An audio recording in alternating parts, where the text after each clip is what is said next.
Thanks so much for allowing me to speak, and thank you for everything that you're doing here. I applaud everyone's efforts to date, all of you here tonight, everyone in the audience.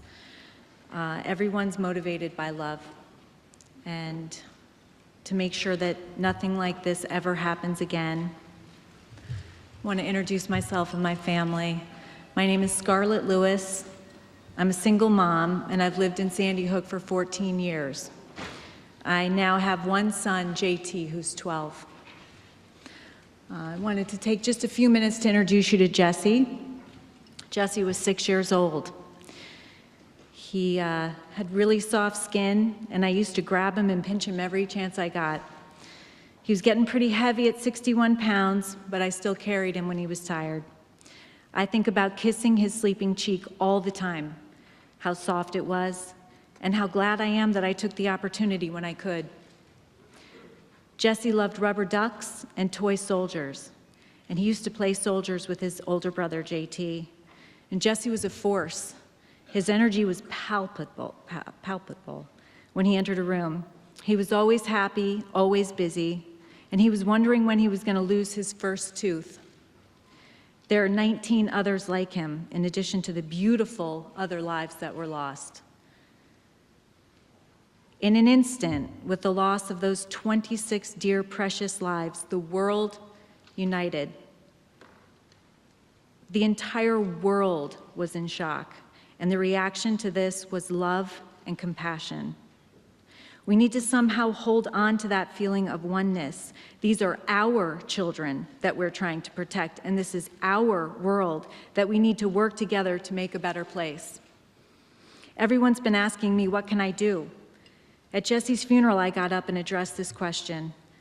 I asked everyone to consciously change an angry thought into a loving thought every day.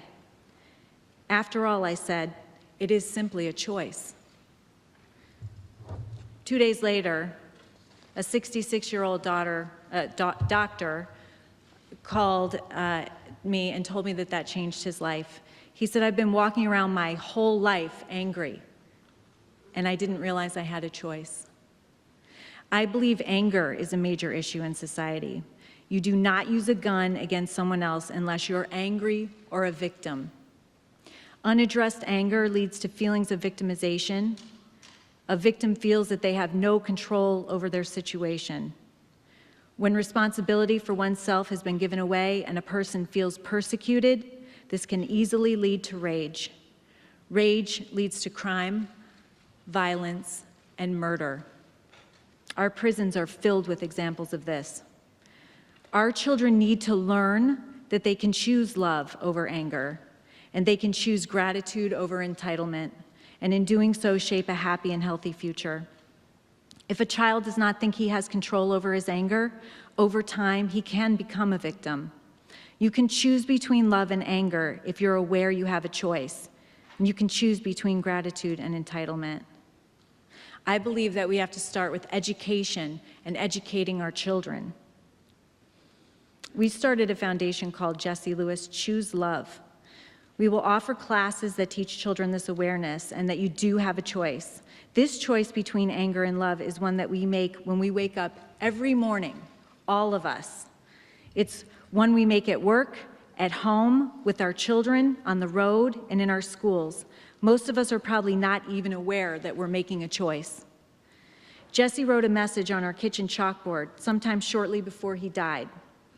The message was written in 6-year-old writing and phonetically spelled and said, nurturing, healing, love. I found it about 2 weeks after he died.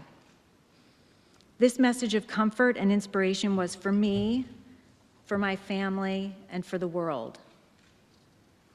The Jesse Lewis Choose Love Foundation is our way of turning anger in our society into love.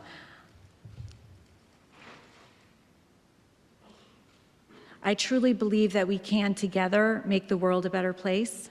Together we can turn this tragedy into the event that turned the tide, that empowered us as individuals, a society, and the world to choose love. Thank you.